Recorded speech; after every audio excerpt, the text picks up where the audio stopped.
ഈ സമുദായത്തിലെ ചെറുപ്പക്കാരിൽ ഉണ്ടാകുന്ന സാമുദായിക സ്പിരിറ്റിനെയും എങ്ങനെയൊക്കെ ഇല്ലായ്മ ചെയ്യാനാകുമോ, കെടുത്തിക്കളയാനാകുമോ, അതിന് പറ്റുന്ന മാർഗങ്ങൾ ഓരോന്നോരോന്ന് എല്ലാ അർത്ഥത്തിലും ഭരണകൂടത്തിന്റെ ഒത്താശയോടുകൂടെ ആലോചിക്കുകയും ചെയ്തുകൊണ്ടിരിക്കുകയും ചെയ്യുന്ന ഒരവസ്ഥ.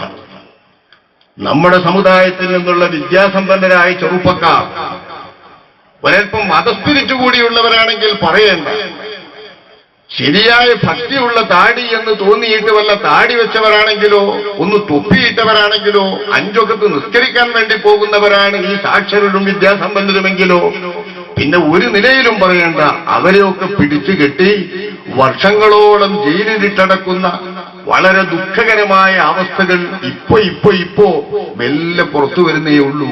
കുറെ കഥകൾ ഉത്തരേന്ത്യയിൽ മാത്രമല്ല, നമ്മുടെ ഇത്രയും കണ്ണും കാതും കൊടുത്തുകൊണ്ട് സമുദായം ജാഗ്രതയോടുകൂടെ ശ്രദ്ധിച്ചുകൊണ്ടിരിക്കുന്ന നമ്മുടെ കൊച്ചു കേരളത്തിൽ നിന്ന് എത്ര ചെറിയ ചെറുപ്പക്കാരെയാണ് തീവ്രവാദികളെന്ന പേരിലും മറ്റും പല ജയിലുകളിലും ഇട്ട് പ്രയാസപ്പെടുത്തിക്കൊണ്ടിരിക്കുന്നത്.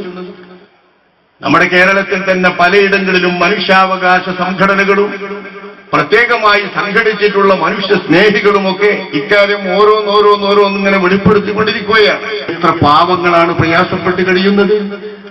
നമ്മുടെ കൂട്ടത്തിൽപ്പെട്ട എത്ര ചെറുപ്പക്കാരാണ് പിടിക്കപ്പെട്ട് അങ്ങുമിങ്ങും പല പല ജയിലുകളിൽ കഴിയുന്നത്.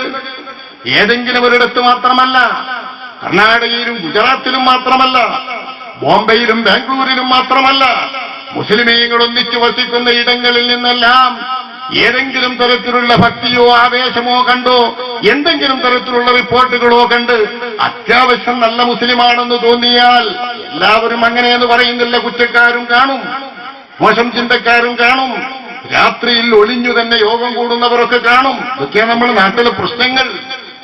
തെളിഞ്ഞു തന്നെ പ്രവർത്തിക്കാൻ പറ്റിയ ഭൂമിയാണല്ലോ നമ്മുടെ ഭൂമിക.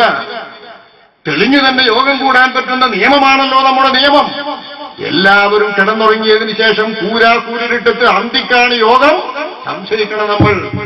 നിയമവിരുദ്ധമായിട്ടല്ലേ, വേണ്ടാതായിട്ടല്ലേ, നിയമം അംഗീകരിക്കാത്തതുകൊണ്ടും രാജ്യം അംഗീകരിക്കാത്തതുകൊണ്ടുമല്ലേ പോലീസുകാർ ശ്രദ്ധിക്കുന്നത്.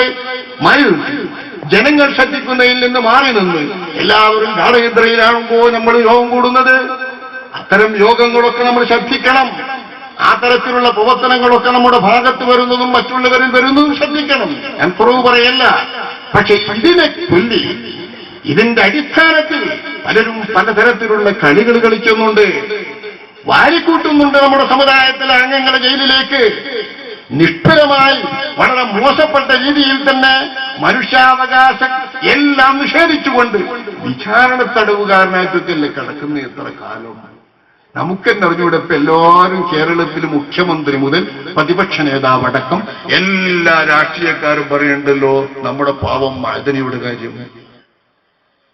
എന്തെല്ലാം ഇരിക്കട്ടെ, നാക്കുകുറെ അങ്ങനെ ഏറട്ടെ, ഇതൊക്കെ ശരി. പക്ഷേ ഒരു 9 വർഷക്കാലം 9 വർഷക്കാലമല്ലേ കോയമ്പത്തൂർ ജയിലിൽ കിടന്നത്. വിചാരണ തടവുകാരനായി നിരപരാധനാണെന്ന് വിധി എഴുതിയിട്ട് പുറത്തുവിടാൻ 9 വർഷക്കാലം. അതും കഴിഞ്ഞിട്ട് ഇപ്പോഴും വിചാരണ കുറ്റപത്രം സമർപ്പിച്ചിട്ടില്ല. കുറ്റപത്രം സമർപ്പിക്കാതെയായി കിടത്തുന്നത്. എന്തെല്ലാമായാലും ഏതെല്ലാം നിലക്ക് പോയാലും ഒരു രക്ഷയില്ല. സർക്കാരും ഉത്തരവാദപ്പെട്ടവരും കണ്ണു തുറന്നപ്പോഴോ ചികിത്സിക്കാനുള്ള വഴിയെങ്കിലും തെളിഞ്ഞല്ലോ. അപ്പൊ ശബ്ദിച്ചാൽ കാര്യമൊക്കെ ഉണ്ട്. ശബ്ദിച്ചാൽ കാര്യം കിട്ടുന്ന വിധം വേണ്ടാത്തരം ചെയ്യുന്നുണ്ട് എന്നപ്പോ മനസ്സിലാക്കാം. നമ്മളൊന്ന് ഉണർന്നു നോക്കി. ഇത് ഒരു ഒറ്റപ്പെട്ട സംഭവം. ഇത് പറയാനുള്ള ആളുകളെ സംബന്ധിച്ചാവുമ്പോ, വാർത്ത കിട്ടുന്നവരാവുമ്പോ പുറത്തു വരുന്നു. ഈ വാർത്തകളിൽ ഒന്നും തെളിഞ്ഞു വരാത്ത പാവപ്പെട്ട ചെറുപ്പക്കാർ, അലിഗഡിൽ നിന്ന് പിടിച്ചു കൊണ്ടുപോകപ്പെടുന്നവർ, ജാമിയ മില്ലയിൽ നിന്ന് പിടിച്ചു കൊണ്ടുപോകപ്പെടുന്നവർ, നമ്മുടെ നാട്ടിലെ കൊച്ചു കേരളത്തിലെ മലപ്പുറം ജില്ലയിലെ മൂലകളിൽ നിന്ന് പിടിച്ചു കൊണ്ടുപോകപ്പെടുന്നവർ പല ജയിലുകളിലുണ്ട്, അറിയാവുന്നതുണ്ട്. അങ്ങനെയുള്ള ചെറുപ്പക്കാരൊക്കെ പരിശോധിച്ചു നോക്കുമ്പോൾ നല്ല മുസ്ലിം കുട്ടികൾ, അത്യാവശ്യം നിസ്കരിക്കുന്നവര്, നല്ല നിലത്ത് നടക്കുന്നവര്. ഈ ഒരവസ്ഥ നമ്മെ സംബന്ധിച്ചിടത്തോളം മറ്റു സമുദായക്കാർക്കും ഇതര സമുദായക്കാർക്കും വന്നുകൊണ്ടിരിക്കുന്നതിൽ കുറേയേറെ അല്ലാഹു സുബ്ഹാനഹു വ തആലാന്റെ പരീക്ഷണമാകുന്നു എന്ന് നാം മനസ്സിലാക്കേണ്ടേ.